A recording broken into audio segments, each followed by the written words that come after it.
Oh no, tidak. Celaka 13, ngeri banget tahu nggak? Nggak tahan aku denger itu. Bikin ngeperati, serba nggak enak rasanya. Buat rasa tertuduh, mana bisa kita menggenapinya. Jadi nggak yakin kalau gitu. Selalu ada yang kurang. Jadi banyak kewajiban. Merasa kerdil saya. Pengen menyerah aja deh. Hal itu selalu menghantui saya. Jadi selalu was-was nih. Itulah efek yang muncul ketika kita mendengar suatu kabar buruk. Dalam episode Syarat Allah Turut Bekerja ini, kita akan mengupas maksud sesungguhnya dari ayat Allah turut bekerja mendatangkan kebaikan hanya untuk mereka yang mengasihi Allah saja.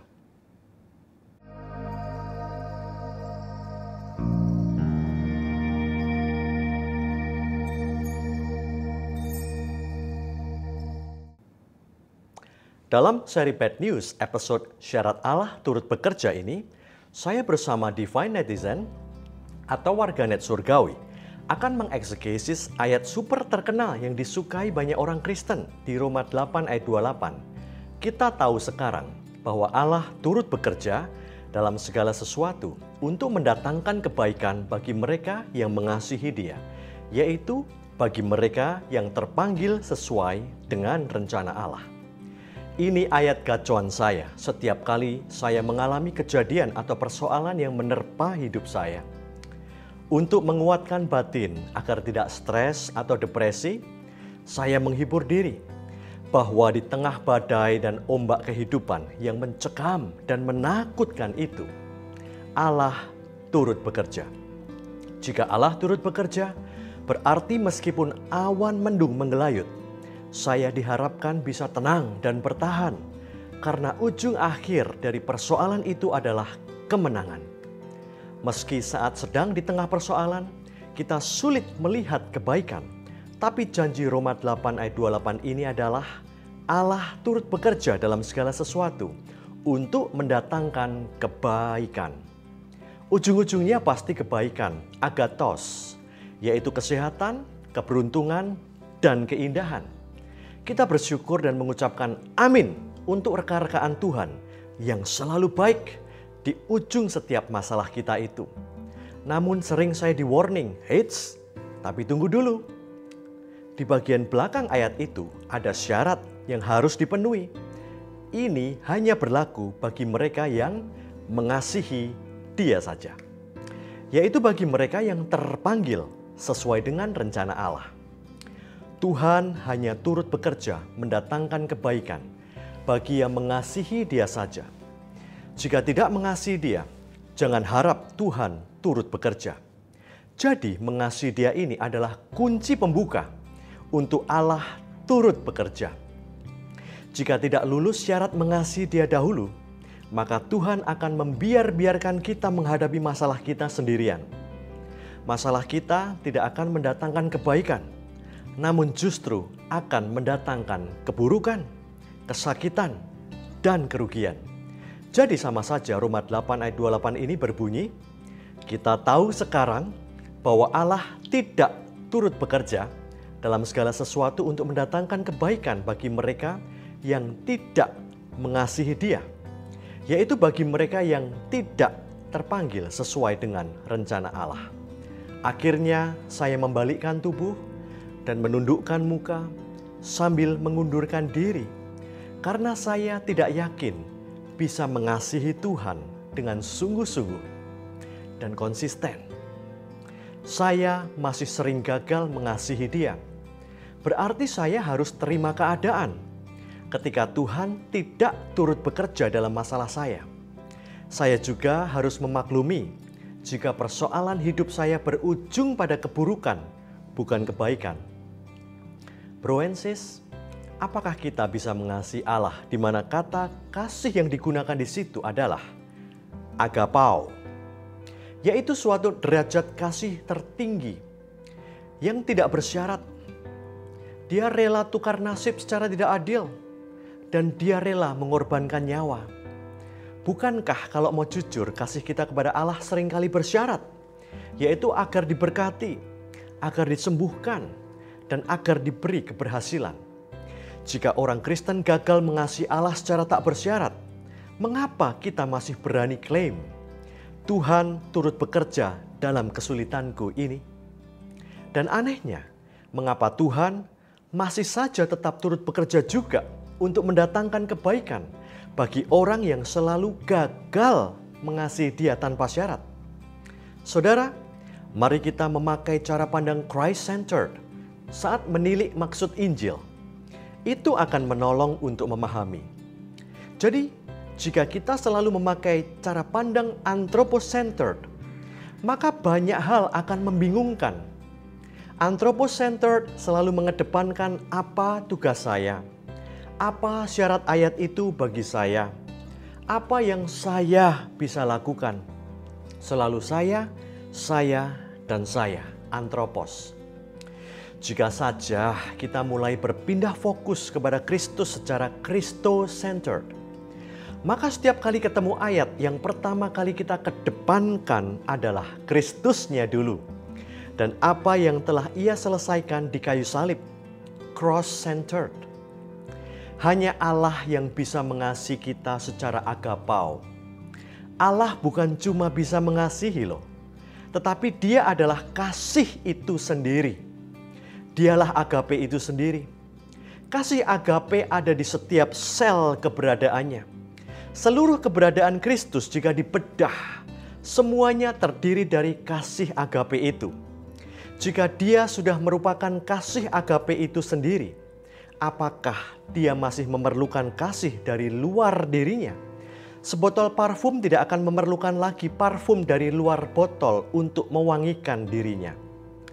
Allah tidak bisa dikasihi tanpa Dia terlebih dahulu mencurahkan kasih-Nya.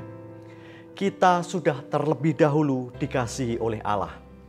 Saudara, kita perlu 3 prinsip untuk memahami Injil. 1. Prinsip siapa audiensnya. 2. Prinsip peristiwanya terjadi sebelum atau sesudah salib. Dan 3. Prinsip konteks saat ayat itu disampaikan sedang membahas apa. Di surat ini, Paulus sedang berbicara mengenai penderitaan tubuh yang masih dialami oleh orang percaya di Roma. Selama masih ada tubuh daging beserta dengan keinginan dan kehendak jiwanya, manusia bagaikan hidup dengan 2 energi yang saling tarik-menarik. Roh memang penurut, tetapi daging lemah. Kesakitan daging dan kehendak jahat inilah yang membuat manusia itu menderita. Tidak peduli sekaya apapun dia. Roma 8:22. Sebab kita tahu bahwa sampai sekarang segala makhluk sama-sama mengeluh dan sama-sama merasa sakit bersalin. Namun Paulus menghibur, sebab aku yakin bahwa penderitaan zaman sekarang ini tidak dapat dibandingkan dengan kemuliaan yang akan dinyatakan kepada kita, yaitu saat pengangkatan sebagai anak, yaitu pembebasan tubuh kita. Baru setelah bebas dari tubuh dosa ini, kita benar-benar merdeka dari sakit bersalin dan penderitaan hidup. Itulah mengapa Paulus berkata dalam Filipi 1:21, karena bagiku hidup adalah menderita bersama Kristus dan mati adalah keuntungan. Bebas dari tubuh daging yang selalu merongrong ini. Inilah konteks dan maksud utama dari Roma 8:28 ini. Maka bunyi ayat ini menjadi, Tuhan turut bekerja dalam penderitaan sementara kita di dunia ini untuk mendatangkan kebaikan dan kemuliaan bagi kita yang sudah dikasihi secara agape oleh Tuhan. Yaitu kita yang terpanggil sesuai dengan rencana Allah. Ada pula kata terpanggil di sana. Cukup lama saya juga terganggu oleh kata ini. Agar Tuhan turut bekerja, saya harus jadi orang yang terpanggil sesuai rencananya. Padahal saya masih jauh dari status orang yang terpanggil. Saya masih kerja dalam dunia sekuler sepenuh waktu. Saya masih sering bandel kayak Yunus tidak mentaati panggilannya. Lengkaplah sudah syarat yang saya langgar.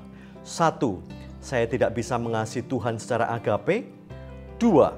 Saya sering tidak terpanggil sesuai rencana Allah. Bagaimana sih kebenarannya?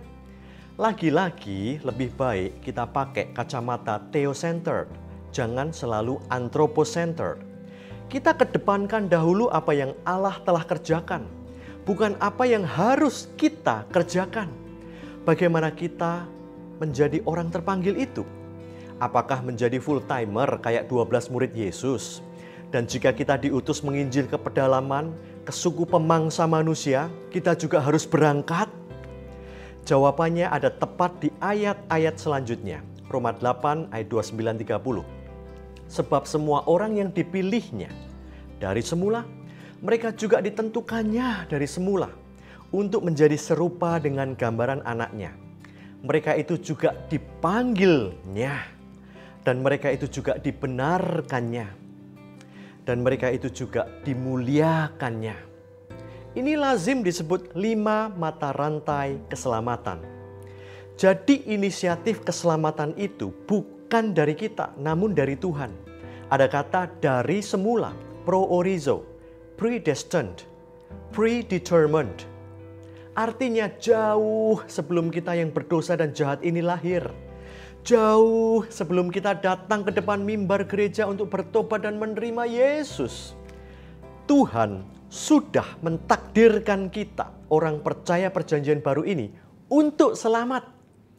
Jauh sejak keabadian zaman lampau atau since last eternity. Sebelum kita punya keinginan untuk percaya dan menerima Yesus, keselamatan kita itu sudah dijaminnya hingga keabadian yang akan datang atau until next eternity. Since last eternity, until next eternity, kita sudah menjadi orang yang dipanggil atau terpanggil. Jadi, apapun bidang usaha atau profesi Anda itu telah menjadi orang yang terpanggil sesuai rencana Allah.